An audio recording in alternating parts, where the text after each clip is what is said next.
ব্যক্তিকে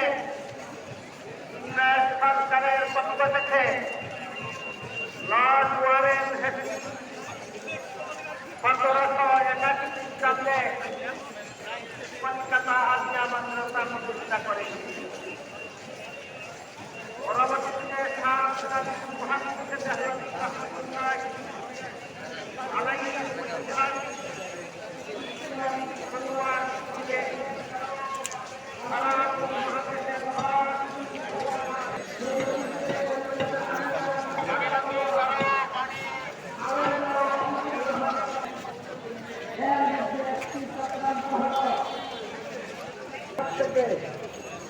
হাদিস তফসীরের কিতাব রচিত করে দেন।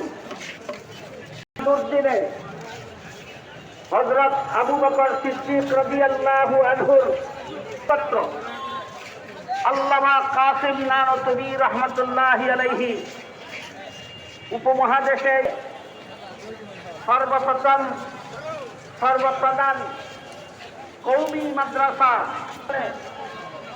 বর্তমানে বাংলাদেশে প্রায় 25,000 কওমি মাদ্রাসা পরিচালিত।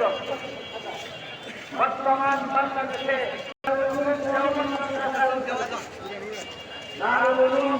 মাদ্রাসা হল সর্বপ্রথম এবং সমস্ত কওমি মাদ্রাসার মডেল এবং আন্তর্জাতিক পর্যায়ে যত অবদান রেখেছে এর মধ্যে একটা উল্লেখযোগ্য অবদান হল হযরত আল্লামা ইলিয়াস রাহমাতুল্লাহি আলাইহি বিশ্বজোড়া তাবলীগী জামাতের ব্যবস্থা।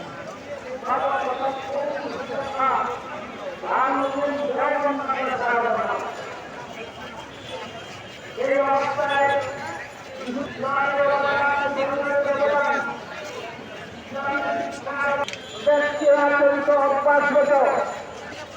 মুসলমানের আন্তর্জাতিক খেদমত, আন্তর্জাতিক অবদানকে বানচাল করা নিয়োগ করে।